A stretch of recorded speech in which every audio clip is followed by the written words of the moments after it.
The Harvard Business Review ranked him among the 100 best-performing chief executives on the planet. And Bloomberg named him one of 50 people who defined global business in 2019.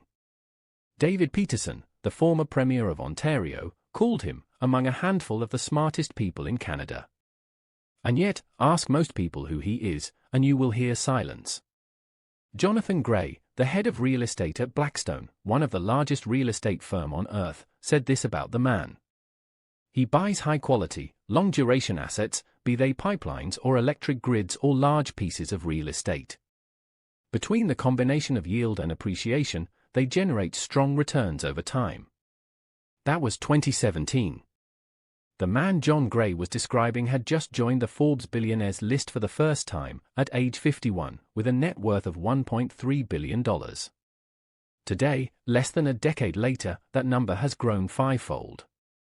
The firm he built has crossed $1 trillion in assets under management, a threshold that only a handful of institutions in human history have ever crossed. While other titans of finance built empires of attention, this man built something rarer, an empire of patience. He compounded quietly for 2 decades. He bought what others fled. He sold what others coveted. He built an organization that owns the bridges, the wind farms, the cell towers, the ports, the data centers, the physical skeleton of the modern world. His name is Bruce Flatt. And the principle that drives everything he has ever done is deceptively simple. Real assets endure, and the investor who buys them when the world is selling will always outlast the investor who sells when the world is buying. By the end of this episode, you will understand why that single idea, applied with iron discipline over 3 decades, turned a forgotten Canadian conglomerate into a $1 trillion fortress, and why most people have never heard of the man who did it. Winnipeg, Manitoba sits close to the geographic center of North America, a prairie city famous for brutal winters and very little else, as far as the world of finance is concerned. It is an unlikely birthplace for a man who would eventually control more real assets than most national governments. James Bruce Flatt was born there on June 10, 1965. His father, Ian Flatt, helped build the Investors Group mutual fund empire and spent his career talking about markets, portfolios, and long-term thinking at the family dinner table. That environment shaped young Bruce early. By the age of 16, he was already running his own business, a lawn-cutting operation he called Student Lawn Service, which grew to employ roughly 30 people cutting grass across the city. Describing that experience decades later to the Globe and Mail, Flatt said simply, "I would never work for anyone in my life." That sentence turned out to be only half true.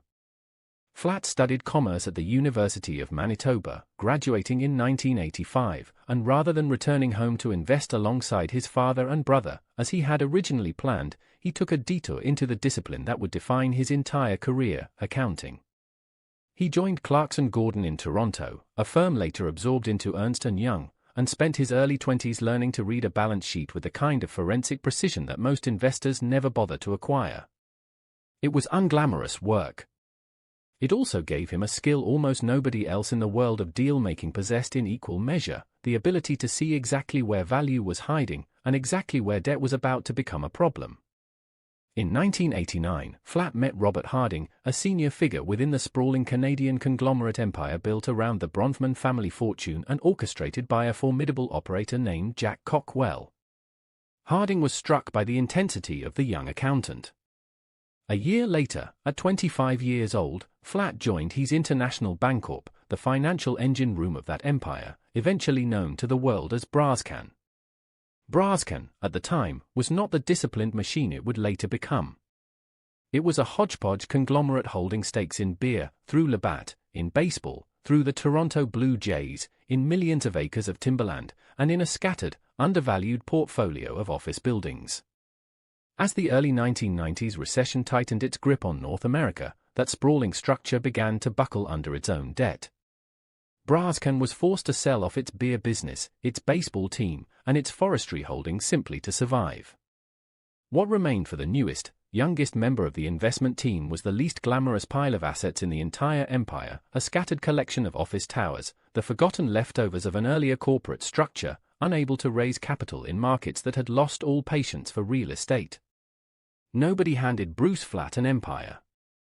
They handed him the wreckage nobody else wanted. What he did with that wreckage over the following 3 decades would become one of the most instructive stories in modern investing. In 1992, one of the most powerful private real estate developers in North American history collapsed. Olympia and York, the company behind Canary Wharf in London and the World Financial Center in Manhattan, filed for bankruptcy under a mountain of debt that had once seemed unshakable. Panic swept through commercial real estate markets on 2 continents. Where other investors saw a warning sign, the 27-year-old Flatt and his colleagues at Brascan real estate arm saw an opportunity. They began quietly buying up Olympia and York senior debt, then organized a recapitalization plan alongside creditors that included Hong Kong billionaire Li Ka-shing, outmaneuvering far larger and more famous bidders, including Apollo Global Management and Tishman Speyer. When the dust settled, Flatt team controlled the World Financial Center, a cluster of properties in Midtown Manhattan and Boston, and a development site on Manhattan West Side that would take decades to fully realize. In 1997, Flatt listed the reorganized real estate holdings publicly under a new name, Brookfield Properties. He bought out the remaining minority partners, and the stock began to climb, breathing new life into the entire Brascan parent company. In 2000, he was named Chief Executive Officer of Brookfield Properties. The following year tested him in a way no balance sheet ever could. On September 11, 2001, the World Financial Center, sitting directly across from the World Trade Center site, suffered severe damage. Flatt traveled immediately from Toronto to Lower Manhattan, working alongside former New York City Deputy Mayor John Zuccotti to reassure tenants, coordinate a months-long recovery effort, and prove that the building could be saved rather than abandoned. It was. In 2002, at 36 years old, Flatt was named Chief Executive Officer of the entire Brascan organization, succeeding the legendary Jack Cockwell. He wasted little time explaining his vision. "This company is a simple one," he told the Globe and Mail 2 years later. "We own buildings and power plants." One portfolio manager who watched the transformation unfold, Jim Moore of Moore Investment Management, put it just as plainly at the time: Brascan is doing exactly what they said they would do. The simplification continued at a steady pace. In 2003, Flatt built an early overseas foothold, acquiring roughly a 9% stake in London Canary Wharf Group for about $153 million. In 2005, the company shed its old conglomerate name entirely, becoming Brookfield.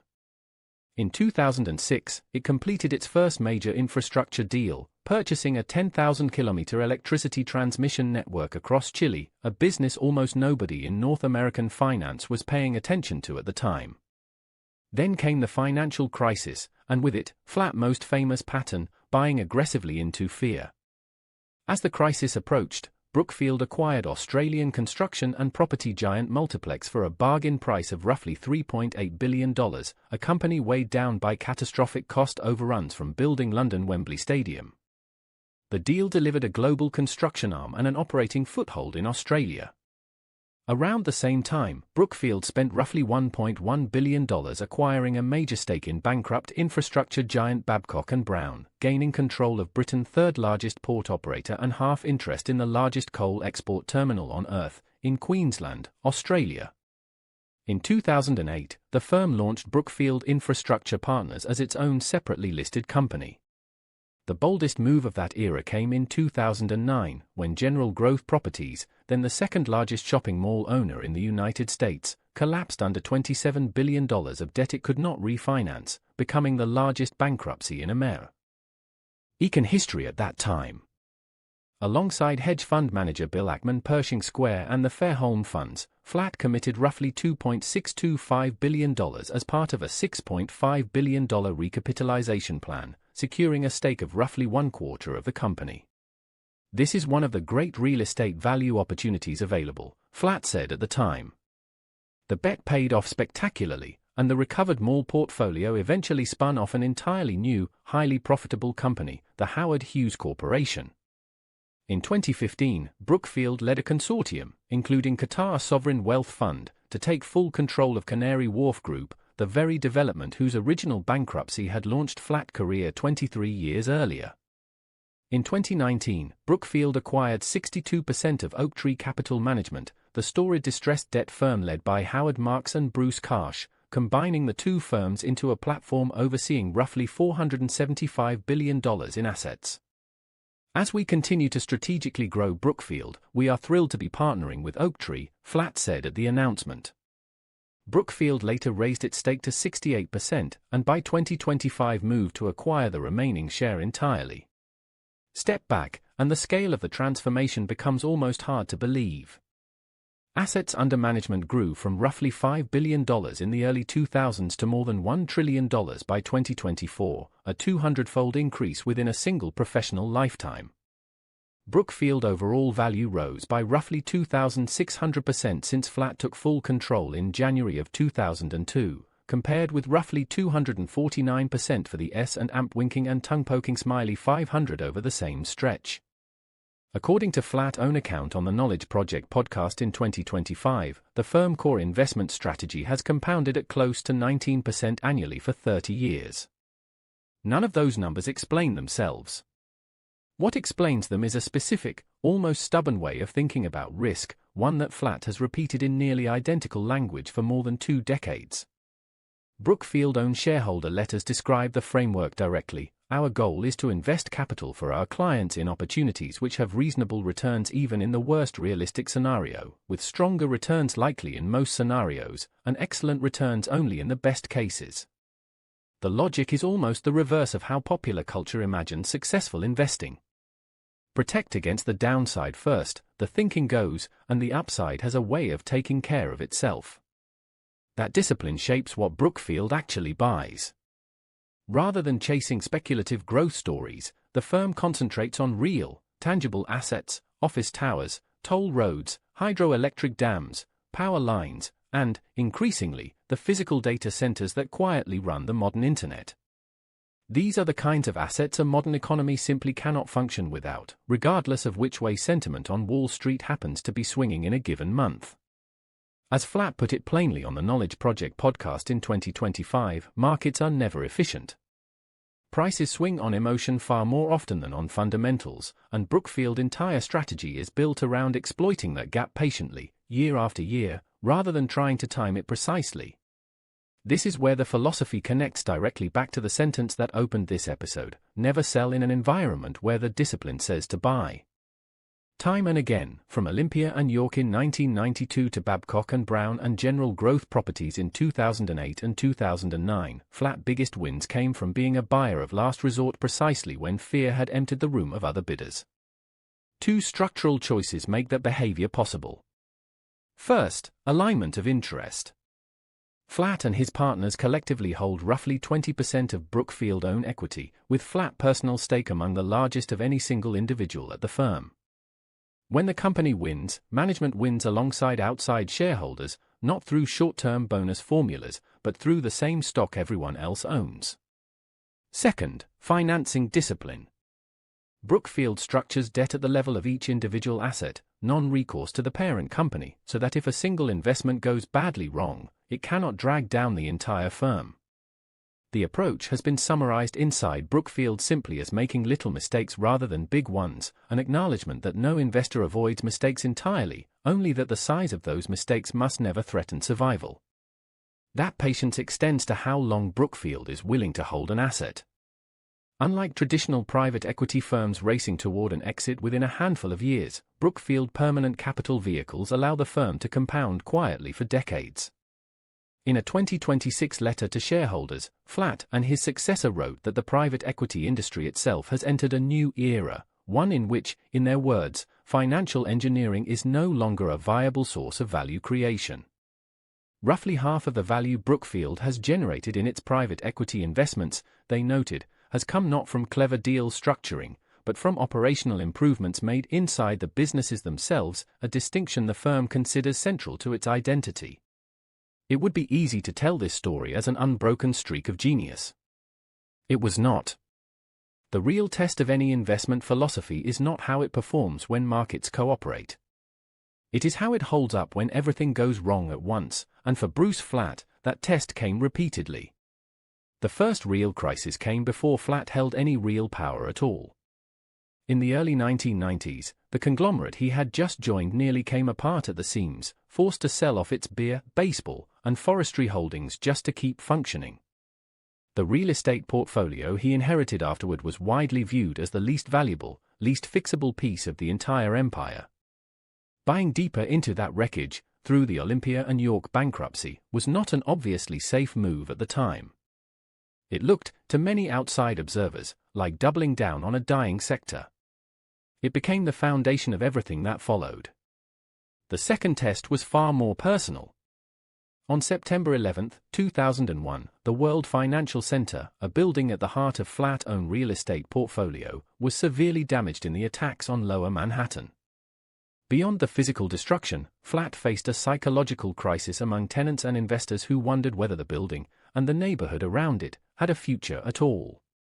He chose to rebuild rather than retreat, a decision that helped anchor the broader recovery of Lower Manhattan financial district in the years that followed. The third, and arguably largest, test arrived with the 2008 and 2009 financial crisis. Brookfield-owned stock price fell by more than 70% as global credit markets froze. Rather than pull back, Flatt pushed forward, deploying roughly $4.1 billion of fresh equity into distressed assets across those 2 years alone, acquiring the Babcock & Brown infrastructure stake, the multiplex construction business, and setting up what would become the General Growth Properties recapitalization, all while his own company shares were being hammered in public markets. The General Growth bet in particular carried real career risk. It was the largest bankruptcy in United States history at the time, in a retail sector many respected investors believed was structurally dying. It worked, but it did not have to. Not every chapter of the story flatters the firm. In 2012, Brookfield faced a civil lawsuit in Brazil alongside a Securities and Exchange Commission and United States Department of Justice investigation into alleged bribery involving some of its employees, a sober reminder that a firm operating across 30 countries, moving billions of dollars through local governments and regulatory systems, inevitably confronts governance risks that no investment framework can fully eliminate on its own. And discipline does not guarantee victory in every deal. In 2023, a $12.5 billion bid led by a Brookfield-anchored consortium to acquire Australian energy company Origin Energy was rejected by shareholders, proof that even one of the most careful capital allocators alive still loses some of the time. The final challenge Flatt faced was the quietest one, and in some ways the hardest, knowing when to step back. Long before he needed to, he began building his own successor. In 2020, he recruited former central banker Mark Carney to join Brookfield, partly, in Flatt's own words, so Carney could work alongside a young executive named Connor Teskey, whom Flatt once described as this fantastic person, really first-class manager, developer of people.